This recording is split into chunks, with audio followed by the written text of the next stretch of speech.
umumnya untuk menyalurkan bantuan yang sepatutnya kepada masyarakat negeri kita yang telah dilupai oleh kerajaan Barisan Nasional dahulunya. Pemuda harus ke hadapan dengan bermasyarakatkan perjuangan. Kita telah mulai ini dan kita beristiqamah dan mempertingkatkan usaha kita dalam usaha tersebut. Semangat dan kekuatan yang kita ada harus disalurkan untuk membantu jamaah menegakkan Islam dan menegakkan Islam di bumi yang kita cintai ini. Para perwakilan pemerhati yang dirahmati sekalian, menghadapi daya memerlukan kerja-kerja yang konsisten dan berterusan. Cara yang merupakan medan menawan hati rakyat. Sekiranya PAS masih dianggap sebagai pembangkang pinggiran, yang masih dipisahkan dari rakyat jelata dengan tembok-tembok pemikiran negatif, maka adalah terlalu sukar bagi PAS untuk menang. Ahli PAS mesti berperanan memecahkan benteng pemikiran negatif masyarakat yang dibina oleh penjajah dan dipopuler serta disuburkan oleh UMNO Barisan Nasional. Imej PAS mesti dibina sebagai wadah tempat mengadu masyarakat, pelindung rakyat, penyelesai masalah dan pembawa kabar gembira. Gerakan pemuda di peringkat Cawangan hendaklah dimantapkan dengan mengakar-umumkan setiap UPU sebagai media parti.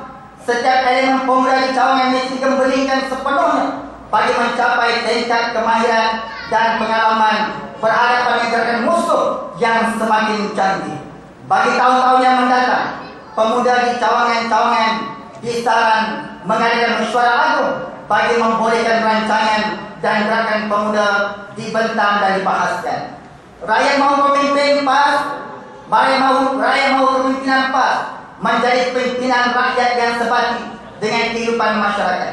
Pimpinan PAS mesti berupaya membawa hasrat dan cita-cita umat menjadi pendorong pembangunan masyarakat dan bukan mendatangkan masalah serta kesusahan kepada orang ramai. Lantaran itulah, maka segala usaha yang dilakukan oleh pemuda dikendaki menjiwai hasrat masyarakat umum yang mahukan keadilan sosial, terutama dari golongan belia dan remaja. Matlamat kita di dalam pilihan raya telah pun ditentukan. Kita mesti tampil sebagai kuasa pilihan terbaik untuk rakyat. Pendekatan demokrasi memerlukan kita menguasai ilmu, memenangi hati rakyat terbanyak dan sokongan berbagai sektor aktiviti masyarakat. Para ulama telah berkata, berlaku baik untuk orang ramai, kamu akan menawan hati mereka. Maka pendekatan dan sasaran kerja mestilah diperbagaikan, mencecah segenap badan, menjejak segenap ceruk dan menawan seluruh sifat keinsanan. Perwakilan yang bermahati yang dirahmati Allah sekalian, Islam diturunkan sebagai rahmatan lil alamin. Justru itu kemudian gerakan Islam harus membawa keceriaan kepada masyarakat. Masyarakat sepatutnya berasa selamat, aman dan tenteram dengan adanya PAS dan gusar apabila PAS itu lemah. Mereka melihat PAS sebagai institusi milik bersama yang mesti dipertahankan, seperti mereka melihat institusi masjid sebagai milik bersama mereka. Program-program penyerapan dalam masyarakat perlu dilaksanakan dengan cara menginstitusikan seluas-luasnya sesetengah jabatan seperti jabatan amal, pasti dan pusat khidmat masyarakat. Jabatan amal ini telah digerakkan bersungguh-sungguh bagi memastikan semua kurikulum yang telah dirangka dapat dijalankan dan dilaksanakan. Latihan berkurikulum ini akan memberi kemahiran diri dan ikhtisas kepada ahli-ahli jabatan amal. Ini akan melayani setiap ahlinya sebagai pasukan separuh profesional yang menjadi al-ansar kepada masyarakat. Akan turun di setiap padang sama ada panas atau hujan, kemalangan atau malapetaka. Strategi juga harus dilaksanakan untuk membawa masyarakat bersama-sama PAS dalam memberikan hak-hak umat Islam serta menjamin kelangsungan ummah. Tabiat dan budaya berharga dalam PAS, khususnya di kalangan pemuda, mesti ditanam dan disuburkan di semua peringkat. Ruang lingkup ukhuwah menjadi dorong utama untuk pemuda berjalan di atasnya, membina persaudaraan yang tulen bagi mencernakan suasana keceriaan gerakan. Pemuda mesti tegak dan berkembang di atas Islam yang sama seiring seperti yang wujud di dalam masyarakat. Elemen-elemen ganjil luar biasa dan asing yang menyuburkan fitnah dan menyukarkan jalan dakwah wajib dihapuskan. Sikap tegas dan berani kepemudaan mesti digenggam kuat oleh setiap pemuda dengan tidak melupakan adab-adab tertentu. Perkara yang mencetuskan konflik yang akan membuang banyak masa dan tenaga untuk menyelesaikannya pula harus dihindari. Di sinilah letaknya peranan at-tarbiyah wal bina, meneruskan peranan Rasulullah SAW yang telah menunjukkan cara mentarbiyah dan membina saf pejuang yang diaplikasikan di Madinah selepas peristiwa Bai'ah yang bersejarah.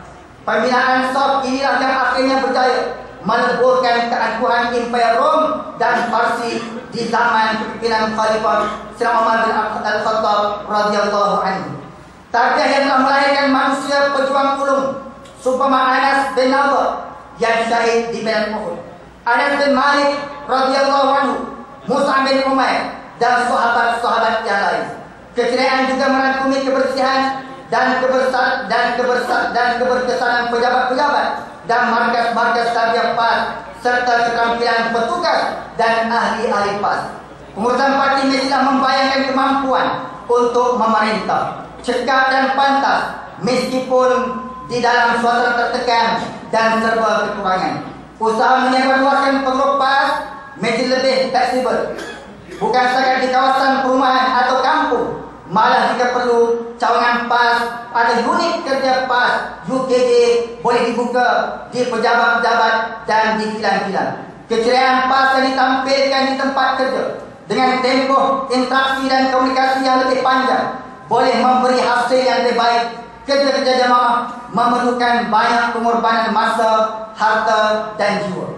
Sokongan isteri serta keluarga amat diperlukan dalam melaksanakan kerja-kerja tersebut. Isteri dan keluarga harus ditarbiyah dari masa ke semasa dan mesti ada majlis khusus secara berkala untuk isteri-isteri atau keluarga para pemimpin Dewan Pengepas di semua peringkat. Kita sedang membina generasi baru Muslim Malaysia. Di tengah abad gerakan PAS juga tidak akan ceria tanpa disokong oleh kekuatan ekonomi. Perintah jihad harta benda mustahil dapat ditunaikan sekiranya ummah tidak mempunyai kekuatan ekonomi. Gerakan ekonomi jamaah mestilah digarap dengan mengolah usaha-usaha ekonomi yang pelbagai. Peningkatan sektor modal dan usahawan akan membentuk suasana kewangan yang bercambah dengan keberkatan, dengan memberi peluang ke segenap lapisan ahli-ahli PAS. Pengagihan peluang yang sedia ada mestilah sampai ke cawangan-cawangan dan bukan hanya berkembang di sekitar perbandaran atau berputar di kalangan segelintir golongan sahaja. Gagasan ekonomi ummah yang dikemukakan oleh pemuda yang supaya semua ahli PAS untuk bergiat secara aktif serta berdikari dalam kerja-kerja ekonomi. Tidak akan berjaya sekiranya usaha ekonomi yang dilakukan masih dalam kerangka kapitalis. Maka akhir kata, marilah kita merealisasikan tema Dewan Pemuda PAS Pulau Pinang kali ini bagi memasyarakatkan perjuangan dan menjana kemenangan. Sekali lagi, saya merakamkan jutaan terima kasih kepada Ketua Pemuda Dewan Pemuda PAS Pusat Al-Fadhil Ustaz Nasaruddin Hasan Taltawi yang sudah hadir ke negeri Pulau Pinang pada malam ini untuk menyempurnakan majlis perasaan muktamar kita. Dan jutaan terima kasih sokongan yang telah diberikan oleh semua perwakilan pemerhati muslimin dan muslimat, tuan-tuan dan puan-puan yang dirahmati Allah. Wa yuqadri hadza aqulu qawli hadza wa astaghfirullahal azim li wa lakum wa lisairil muslimina wal muslimat. Assalamualaikum warahmatullahi wabarakatuh. Takbir. Allahu Akbar.